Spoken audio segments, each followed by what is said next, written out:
Oke, Assalamualaikum warahmatullahi wabarakatuh. Halo Hakivelas, apa kabarnya hari ini? Kali ini kita bakal bahas tentang modal. Tapi bukan modal tentang usaha ya. Modal kali ini adalah modal yang kamu butuhkan di bahasa Inggris, yaitu modal auxiliary. Oke, kita langsung aja ke materinya.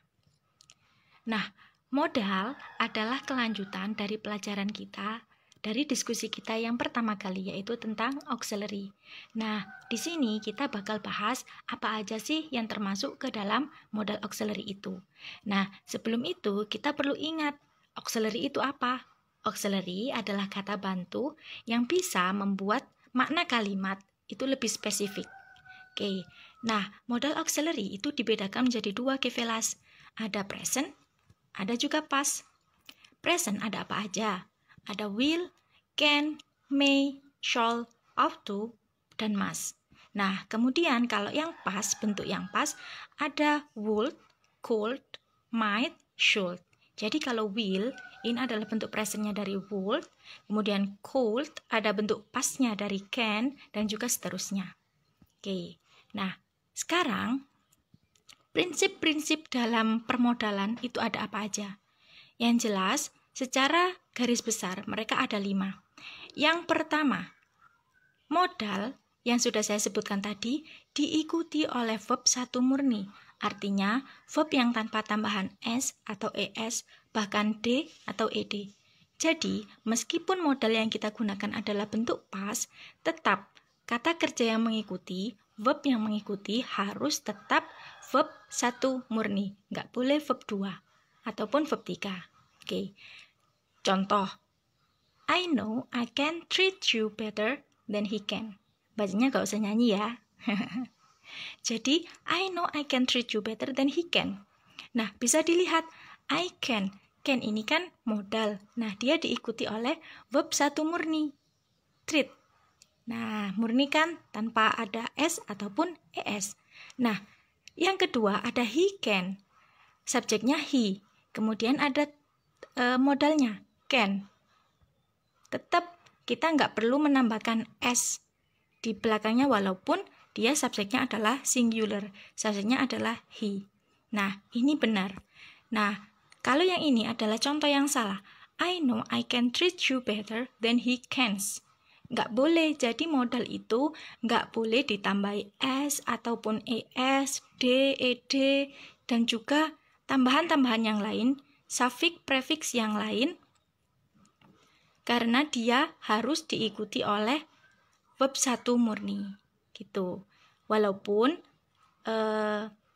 subjeknya itu adalah subjek yang singular. Ada lagi kesalahannya, yaitu modal nggak boleh diikuti oleh bentuk infinitif ataupun bentuk verb ing. Jadi contoh, I know I too can treat you better than he caning. Nah, ini nggak boleh ya, ini salah. Ini adalah bentuk yang salah.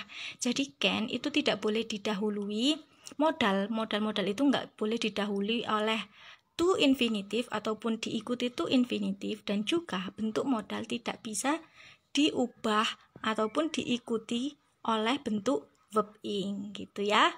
Nah, ini dia yang lampunya yang berwarna kuning itu benar, sedangkan lampu yang redup yang warnanya hitam itu yang salah.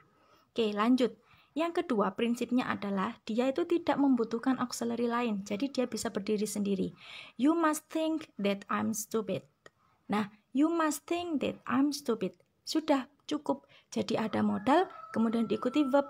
Sudah benar. Nah, kalau yang salah adalah you are must think that I'm stupid. Jadi walaupun you itu kan biasanya diikuti oleh auxiliary do ataupun are ataupun were, tapi tetap kalau kita menggunakan modal dia nggak perlu auxiliary yang lain lagi. Jadi kita cukup meletakkan you subjeknya, terus kemudian diikuti oleh modal apa yang mau kita pakai, baru kata kerjanya. Gitu aja udah cukup, jadi nggak perlu auxiliary lagi. Kemudian yang ketiga adalah dia tidak butuh do atau does di bentuk pertanyaan. Ingat ya, dia nggak butuh bentuk do ataupun does di pertanyaan. Contoh, would you tell me I was wrong? Nah, Would you tell me I was wrong? Ini adalah bentuk pertanyaan yang menggunakan modal. Would-nya di depan. Would-nya di depan maksudnya. Jadi modalnya ditaruh di depan. Nah, ini contoh yang benar. Tetapi, contoh yang salah adalah would you tell me I was wrong? Nah, yang ini nggak benar ya. Incorrect. Karena seperti yang saya bilang tadi, dia itu tidak memerlukan auxiliary lain di bentuk apapun, di bentuk positif, pertanyaan, dan negatif setelah ini. Jadi dia langsung aja, dia bisa berdiri sendiri karena modal adalah auxiliary itu sendiri gitu. Jadi dia nggak memerlukan auxiliary yang lain. Nah, kalau itu tadi adalah bentuk pertanyaan, sekarang adalah bentuk negatifnya.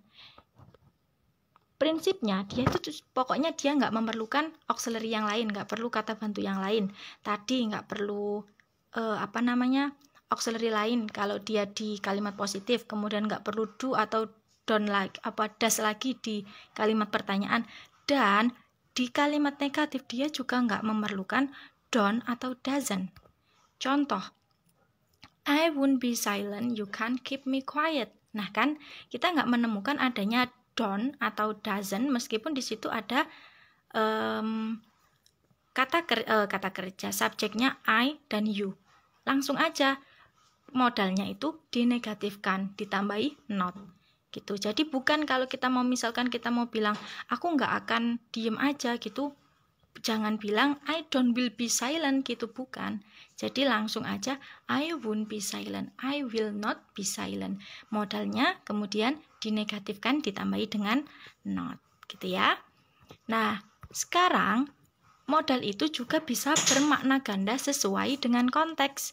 Jadi kita lihat dulu konteksnya. Nggak mesti kalau misalkan must itu artinya harus, terus kemudian would itu artinya akan gitu, enggak.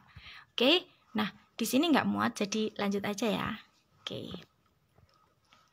Nah, kata-kata yang bermakna ganda, kata modal-modal yang bermakna ganda, yang pertama ada may.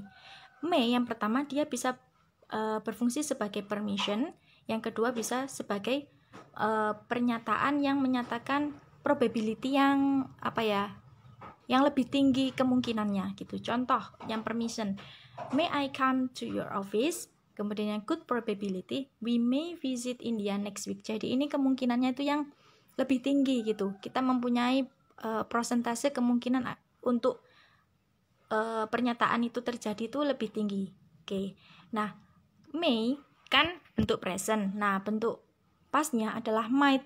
Sama, might itu bisa digunakan di dua tempat. Yang pertama formal permission, kalau yang may kan permission aja. Jadi dia itu lebih ke casual permission, sementara kalau yang might itu ke formal permission.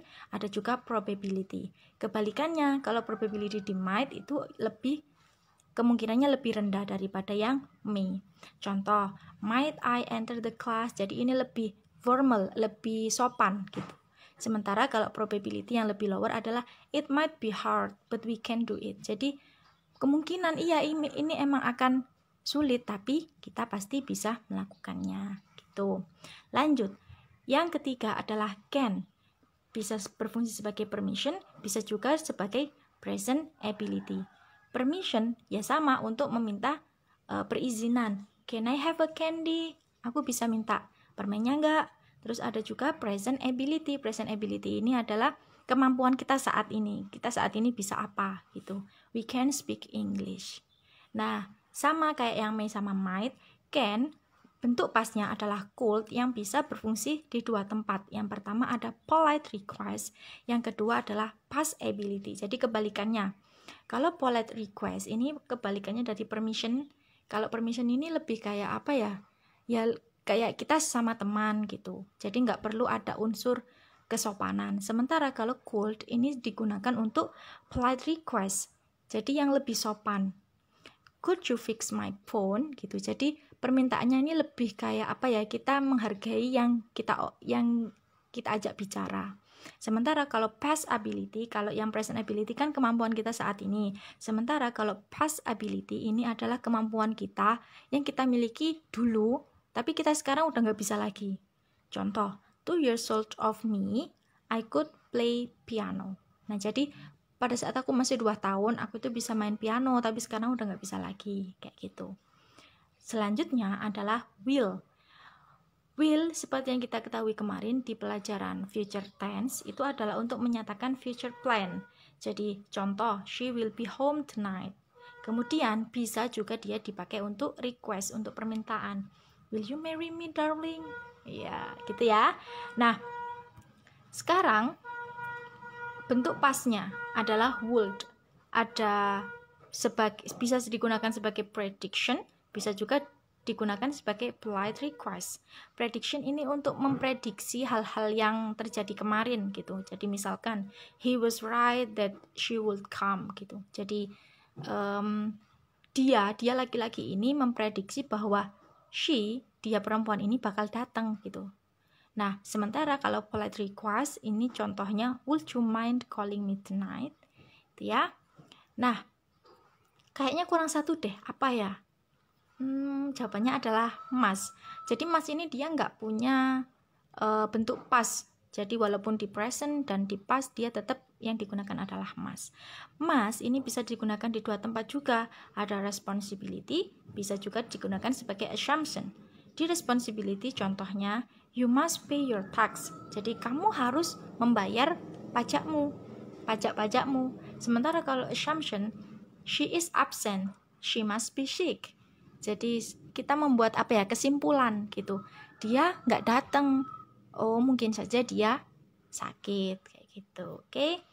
Nah, oke tim, terus bedanya penggunaan must dan have to apa? Kan keduanya sama-sama menyatakan keharusan. Oke, yang pertama, harus bisa berarti must, bisa juga menggunakan have to. Tapi bedanya di mana? Jadi, must itu digunakan kalau untuk kesadaran diri sendiri dan hukum. Sementara kalau have to ini ada keterlibatan pihak luar. Contoh kalau must, I must study hard. Nah kan, ini adalah kesadaran dari diri kita sendiri. Sementara kalau ada keterikatan pihak luar, kalau kita menggunakan have to, contohnya, I have to pay the book that I buy.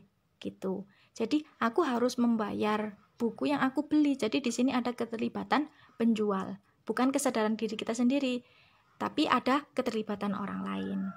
Gitu, oke? Nah, oke, sekarang mengerti. Terus, kalau bedanya should dan have to, kan dua-duanya ini sama untuk digunakan untuk rekomendasi gitu kan. Terus bedanya apa? Nah, oke, should dan have to ini digunakan untuk memberikan saran untuk orang lain. Kalau should itu untuk standard recommendation, jadi casual recommendation gitu. Sementara kalau have to ini formal recommendation gitu aja. Jadi posisinya mereka kalau have to ini lebih formal, sementara kalau should itu less formal. Contoh, you should see doctor. Ini kalau kita misalkan ngomong sama temen, sama sejawat gitu. Kamu harus pergi ke dokter gitu. Sementara kalau formal recommendation ini kayak kita ke yang lebih tua atau ke orang yang lebih kita hormati kayak gitu. We have to know about the first aid. Kita harus tahu, sebaiknya kita itu tahu tentang pertolongan pertama kayak gitu. Oke, mudah sekali kan?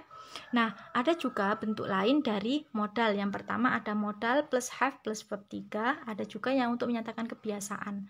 Could have verb 3, should have verb 3. Ini digunakan untuk menyatakan penyesalan di masa lalu yang tidak dilakukan. Contohnya, you could have helped me but you didn't. You should have studied hard to pass the exam. Sementara ada lagi yang terakhir, must have ditambah verb 3. Ini contoh kegunaannya untuk memberikan kesimpulan yang logis terhadap kejadian di masa lalu gitu. Sementara itu ada kebiasaan used to verb 1 dan to be plus used to plus verb ing. Pokoknya kalau misalkan used to langsung aja pakai verb 1. Sementara kalau to be pasti dia diikuti oleh verb ing gitu. Oke, nah ini dia highlight kita hari ini. Silakan di screenshot dan dipelajari sendiri. Oke, thank you. Jangan lupa like videonya.